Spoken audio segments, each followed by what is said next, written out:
परम कृपालवे श्री सद्गुरु भगवते नमो नमः। साधकों के लिए प्रेरणाप्रद एक दृष्टांत ही है कि भगवान शंकर से माता पार्वती एक प्रश्न कर रही है। प्रश्न बड़ा रोचक है कि दुनिया का सबसे सरल कार्य क्या है। भगवान शंकर का उत्तर है भगवान का भजन करना संसार का सबसे सरल कार्य है। फिर प्रश्न पूछा कि संसार का सबसे कठिन कार्य क्या है। तब भगवान शंकर का उत्तर यही कि भगवान का भजन करना संसार का सबसे कठिन कार्य है। अब पार्वती जी की जिज्ञासा बढ़ गई कि सरल पूछा तो भजन, कठिन पूछा तो भजन, ये दोनों कैसे हो सकता है? ये दोनों विरोधाभासी बात कैसे हो सकती है? तब भगवान शंकर ने अपनी बात को स्पष्ट करते हुए कहा कि ये भजन करना बड़ा सरल है, क्योंकि भजन में रस है। जब साधक धीरे धीरे भजन करता है तो अनर्थ निवृत्ति होती जाती है, पाप अपराध छूटते जाते हैं। भगवत प्राप्ति का जो लक्ष्य रखकर साधक भजन में आगे बढ़ता जाता है, अग्रसर होता जाता है, इससे उसको भजन करने में रस की प्राप्ति होती है। उसको यदि कोई प्रश्न करे किम नाम भजनम, तो साधक उत्तर देगा भजनम नाम रसनम। रस का नाम है भजन। भजन में आनंद है, भजन में परमानंद है। इसके सामने बड़े से बड़ा सुख ब्रह्मादिक के भोग सब विषसम लागे ताही, नारायण ब्रज चंद की लगन लगी है जाही। उसको ब्रह्मादिक यानी कि ब्रह्मलोक पर्यंत का सुख बड़ा फीका लगता है इस भजन के आगे।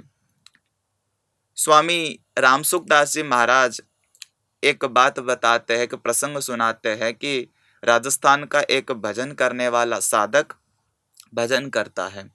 तो भजन करते करते उसे इतना आनंद आने लगता है कि जब उसके आगे भोजन लेके उसकी माँ आती है तो उसके मन में ये बात आती है कि मैं भोजन करूंगा, इतनी देर के लिए मेरा नाम छूटेगा, नाम छूट जाएगा, ये मेरे से बर्दाश्त नहीं होगा। मैं भोजन तो छोड़ सकता हूँ, भजन नहीं छोड़ सकता। तो उस साधक ने 3 समय का भोजन के स्थान पर 2 समय भोजन लेना शुरू कर दिया।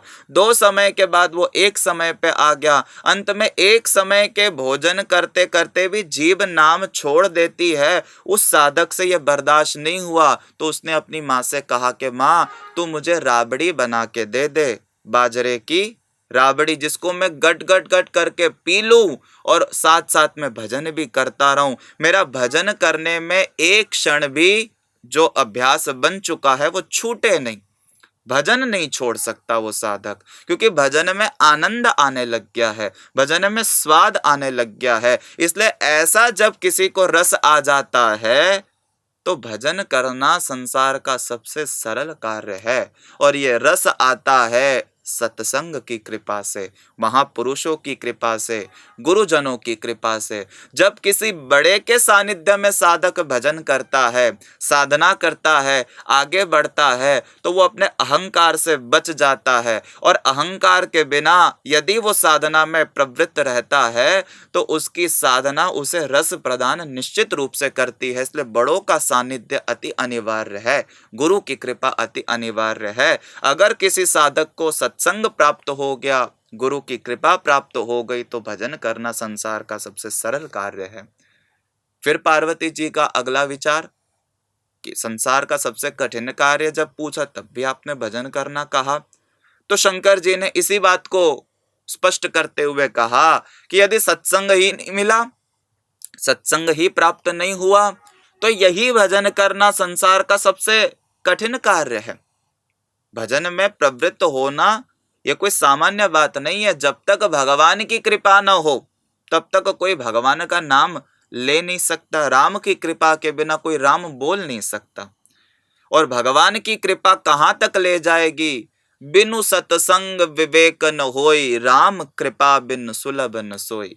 भगवान की कृपा सत्संग तक ले जाएगी और संतों की कृपा नाम तक ले जाएगी। और नाम यदि हम भजन अपने प्रयास को पूर्ण निष्ठा से करने में लग जाए, जुट जाए, तो अपनी ये जो कृपा है हमें भगवान तक ले जाएगी। इसी बात को गुरुदेव भगवान कहते हैं, राम कृपा से संत मिले, संत कृपा से नाम, अपनी कृपा से भजन हो तो तीन कृपा से राम। इसलिए यदि सत्संग नहीं मिला तो यह भजन संसार का सबसे कठिन कार्य है। बंगाल में एक महात्मा जी नदी के पास से गुजरे तो वहां पर बड़ी दोपहर, गर्मी का समय, माथे पे सूरज, और उस गर्मी में दो युवा मछली पकड़ रहे हैं। महात्मा को बड़ा कष्ट हुआ क्योंकि संत हृदय नवनीत समाना। महात्मा ने पूछा तुम क्या कर रहे हो? उन्होंने उत्तर दिया, क्या करे, पेट की अग्नि को शांत करना ही पड़ेगा, क्योंकि मनुष्य यदि भगवान ने बनाया है तो कर्म तो करेंगे, और कर्म करके अपने पेट की अग्नि को शांत करना है। और शांत कैसे करें, हम इतने गरीब है, हमारे पास कोई काम नहीं, इसलिए हम मछली पकड़ रहे हैं।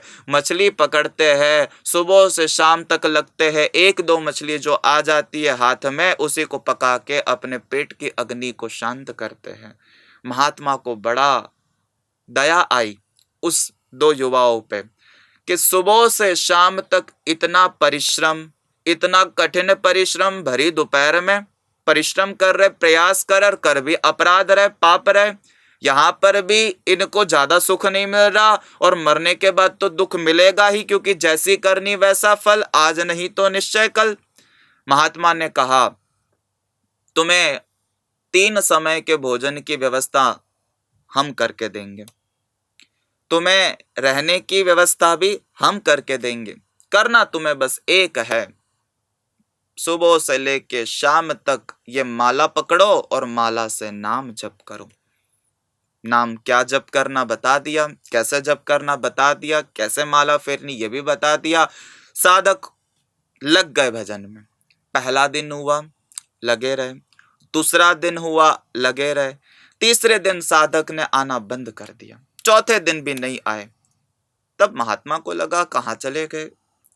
महात्मा खोजते खोजते जब उसी नदी के किनारे पर पहुंचे तो वो दो साधक, दो युवा वहीं पर मछली पकड़ते हुए पाए गए।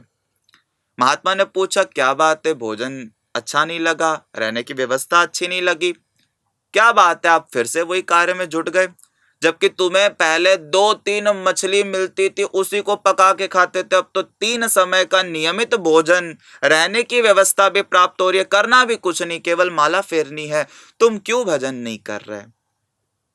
तब उन दो युवाओं ने उत्तर दिया, क्या करे, भजन करना आसान नहीं है, दुनिया का सबसे कठिन कार्य है भजन करना, क्योंकि भजन करते करते हमारा तमोगुण हम पे हावी हो गया, हमारे विचारों ने हमारे मन को घेर लिया, और उस समय भगवान का नाम जप करना, अनवरत करना, निरंतर करना, ये हमारे बस की नहीं। हम मछली तो पकड़ सकते हैं, मछली पकड़ के पका के खा तो सकते हैं, पर 8 घंटे एक आसन पे बैठ के भगवान का नाम जप करना यह हमारे बस की नहीं।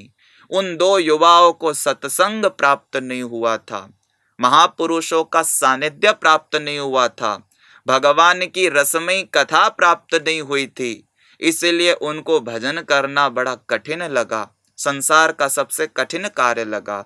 यही बात भगवान शंकर माता पार्वती से बताते हैं, यदि सत्संग मिल जाए, सत्संग की महिमा ही यह है कि सत्संग की आधी घड़ी तप के बरस हजार, तोहू न बराबरी संतन कियो विचार, क्योंकि सत्संग की कृपा से, संतों की महत कृपा से भजन में रस आता है, और भजन में जब रस आ जाता है तो यही भजन संसार का सबसे सरलतम कार्य है।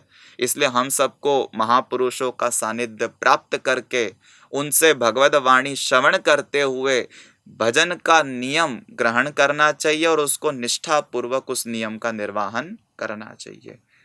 जय श्री राधे, जय श्री कृष्ण।